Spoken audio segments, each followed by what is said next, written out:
ଗୁଜୁରାଟରେ ଚାଞ୍ଚଲ୍ୟ ପୁଅକୁ ହତ୍ୟା କରି ନାଟକ ରଚିଲେ ଦମ୍ପତି। ଆସନ୍ତୁ ଜାଣିବା ଏହାର ସର୍ବିଶେଷ ଖବର ବିଷୟରେ। ଗୁଜୁରାଟର ରାଜକୋଟ ଜିଲ୍ଲାରୁ ଏକ ଚାଞ୍ଚଲ୍ୟକର ପାରିବାରିକ ହତ୍ୟାକାଣ୍ଡ ସାମ୍ନାକୁ ଆସିଛି। ଜଣେ 23 ବର୍ଷୀୟ ଯୁବକଙ୍କର ମୃତ୍ୟୁକୁ ପ୍ରଥମେ ଆତ୍ମହତ୍ୟା ବୋଲି ଦର୍ଶାଇଥିବା ବେଳେ ପ୍ରକୃତରେ ତାକୁ ନିଜ ବାପା ମା ହିଁ ଜଘନ୍ୟ ହତ୍ୟା କରିଥିବା ଜଣାପଡ଼ିଛି। ମୃତ ଯୁବକଙ୍କ ସ୍ତ୍ରୀ ଏହି ଷଡ଼ଯନ୍ତ୍ରର ପର୍ଦ୍ଦାଫାଶ କରିବା ପରେ ପୋଲିସ ହତ୍ୟାକାରୀ ବାପା ଓ ମାଙ୍କୁ ଗିରଫ କରିଛି।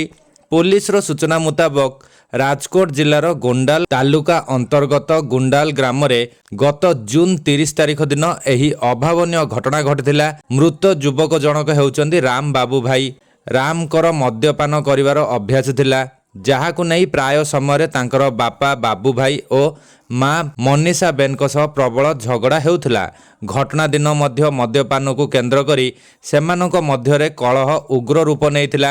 ବିବାଦ ବଢ଼ିବା ପରେ କ୍ରୋଧାନ୍ୱିତ ହୋଇ ମା ମନୀଷା ବେନ ପୁଅ ରାମକୁ ଜବରଦସ୍ତି ଏସିଡ୍ ପିଆଇ ଦେଇଥିବା ବେଳେ ସେହି ସମୟରେ ବାପା ବାବୁ ଭାଇ ପୁଅକୁ ମାଡ଼ ମାରିବା ସହ ଶେଷରେ ତଣ୍ଟି ଚିପି ହତ୍ୟା କରିଥିଲେ।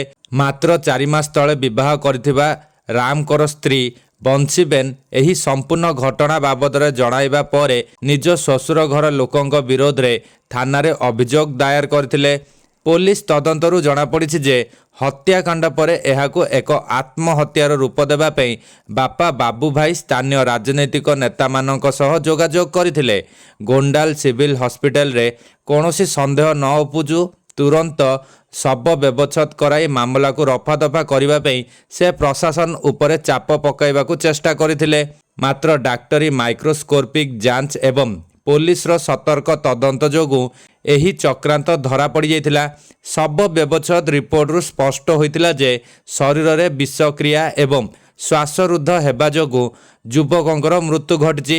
ଗୋଣ୍ଡାଲ ପୋଲିସ ବଂଶୀବେନଙ୍କର ଅଭିଯୋଗ ଆଧାରରେ ହତ୍ୟା ମାମଲା ରୁଜୁ କରି ବାପା ଓ ମାଙ୍କୁ ଜେଲ୍ ପଠାଇଛି।